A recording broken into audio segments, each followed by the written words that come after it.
आपण पाहत आहात जनता न्यूज एक्सप्रेस। गेल्या 2.5 महिन्यापासून आंबा आणि काजू उत्पादक शेतकरी आंदोलन करतोय। अनेक मेळावे झाले, मोर्चे झाले, मुंबई गोवा राष्ट्रीय महामार्ग 4 तास रोखून धरला, परंतु सरकारकडून काही चांगला प्रतिसाद मिळाला नाही। अर्थसंकल्पीय अधिवेशनामध्ये विधिमंडळामध्ये पुष्कळ चर्चा झाली, परंतु त्यातून काहीच साध्य झालं नाही। हेक्टरी 22,000 रुपये आंब्याला मदत त्यांनी जाहीर केली, जी अजून काही पोहोचलेली नाही आहे।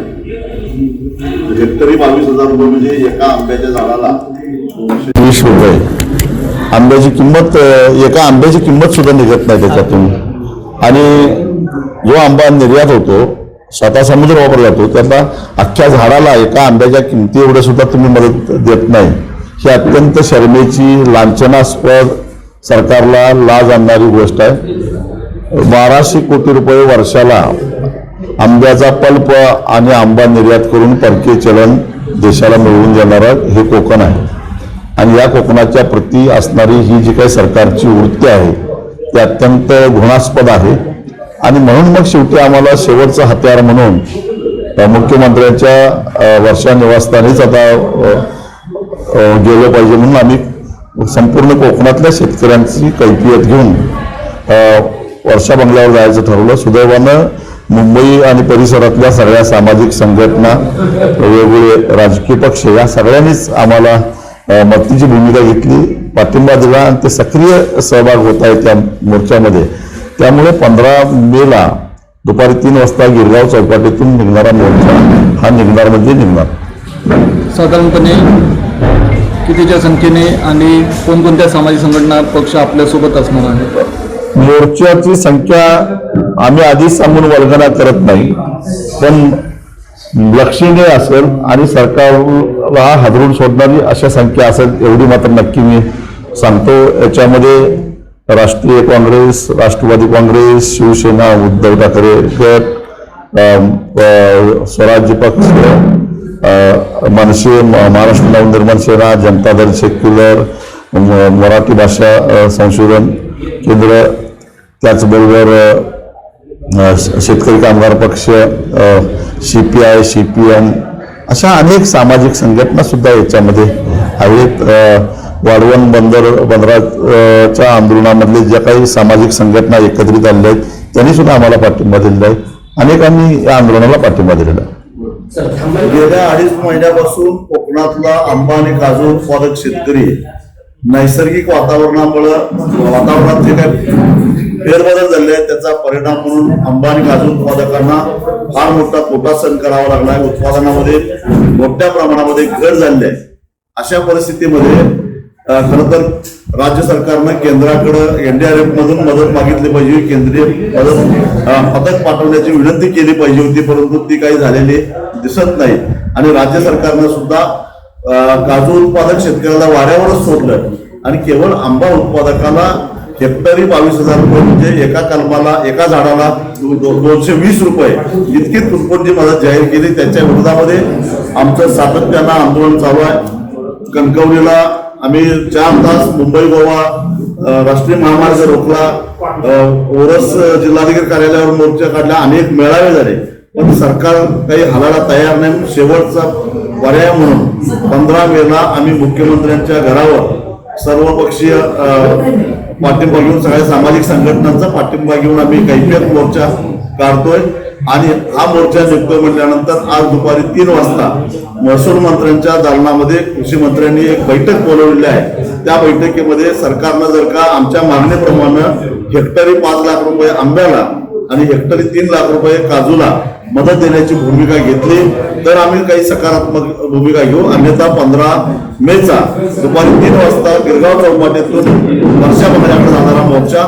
सध्या उन्हाचा जो पारा चढलेला आहे, तापमान वाढलेलं आहे, त्याचं कारण अमर्याद अशी वृक्षतोड हेही एक कारण आहे। एका उद्योगपतीला खुश करण्यासाठी गडचिरोलीतल्या लाखो झाडांची कत्तल करून त्या ठिकाणी केली जाते। कोकणामध्ये सुद्धा अनेक ठिकाणी बेकायदेशीररित्या उत्खनन केलं जातं। शक्तीपीठ महामार्गाच्या माध्यमातून नागपूर ते गोवा जोडायच्या मिळताना कोकणातला अगदी इको सेन्सिटिव्ह झोन मधनं जाणारा हा रस्ता, मग तिथलं त्या बॉक्साईडच्या उत्खननाला बंदी आहे. ते बॉक्साईडचं उत्खनन भुयार काढण्याच्या निमित्तानं, डोंगर फोडण्याच्या निमित्तानं त्याची तस्करी करायची, अशा प्रकारे अमर्यादपणे चालू आहे. आणि हे सगळं सरकारच्या आशीर्वादाने चालू आहे आणि त्याचे परिणाम आता आपल्याला भोगायला मिळतात. यावर्षी पाऊस कमी वेळेत जास्त पडला, नुकसान झालं. थंडी कडाक्याच्या पडली, नुकसान झालं. आणि आता उन्हाचा पारा सातत्यानं चढतो आहे. म्हणजे यांचा खेळ होतो पण जनतेचा जीव जातो अशी अवस्था झाली.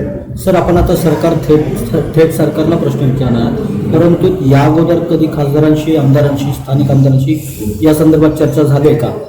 अनेकांशी आमच्या चर्चा झाल्या. विशेषतः विधिमंडळाचं ज्यावेळी अधिवेशन चालू होतं त्यावेळी अनेक लोकप्रतिनिधींना सुद्धा आम्ही भेटलेलो होतो की कोकणातल्या भूमिपुत्रांचा हा आवाज विधिमंडळामध्ये उठावा आणि आमच्या विनंतीला मान ठेवून म्हणा किंवा आमच्या भावना समजून घेऊन भाई जगताप असतील, सुनील प्रभू असतील, भास्करराव जाधव असतील, अनेकांनी विधिमंडळामध्ये आवाज उठवला. मुख्यमंत्र्यांनी आम्ही कोकणातल्या शेतकऱ्याला वाऱ्यावर सोडणार नाही असं मोठ्या तोंडानं आश्वासन दिलं, पण केवळ 22,000 रुपये देऊन तोंडाला पानं पुसलं. सर, बागायतदार आणि व्यापारी एकत्र मिळून आता हे आंदोलन करतात, परंतु यापूर्वी व्यापाऱ्यांकडून पण शेतकऱ्यांवर अन्याय झाल्याचा आरोप करण्यात आला होता. 100% व्यापाऱ्यांच्याकडून सुद्धा अन्याय झालेला आहे. व्यापाऱ्यांच्या मध्ये 2 प्रकार आहेत.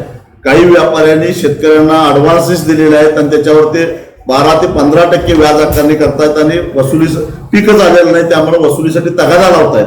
त्या संदर्भामध्ये आम्ही मुंबई बाजार समितीमध्ये जाऊन व्यापाऱ्यांची बैठक घेऊन आम्ही त्यांना इशारा दिला की अशा प्रकारे जर जबरदस्ती केला तर कायदा हातात घेऊन आम्हाला तुमचा बंदोबस्त करावा लागेल आणि तुम्हाला तुमची देणी सुद्धा देत नाही. पिकलं त्यावेळी लुटलं, देणं घेणं पिटलं, अशी आमची भूमिका आम्ही घेऊ असं त्यांना इशारा दिला. पुणे बाजार समितीमध्ये सुद्धा अशा बैठका घेतल्या आहेत. आणि दुसरं, इथले जे किरकोळ व्यापारी आहेत ते दक्षिणेकडचा किंवा गुजरातचा आंबा आणतात आणि सिंधुदुर्ग रत्नागिरीची रद्दी घेतात. देवगड हापूस, रत्नागिरी हापूस, कुणकेश्वर हापूस, वेंगुर्ला हापूस असं लेबल लावतात आणि ग्राहकांची फसवणूक करतात. आणि अशा प्रकारे जर का एवढंच नव्हे तर मुंबई गोवा राष्ट्रीय महामार्गावर परप्रांतीय आंबा येऊन तिथं कोकणातला आंबा म्हणून विकायला लागलेत. ह्या असे प्रकार घडायला लागलेत. आम्ही म्हटलं कायदा हातात घेऊ आणि ह्या आंब्याचं शिकरण रस्त्याला पाजल्याशिवाय आम्ही सोडणार. मग एकंदरीत सिंधुदुर्गातील हापूस आंबा जो आहे त्याची ब्रँडिंग होत नाहीये.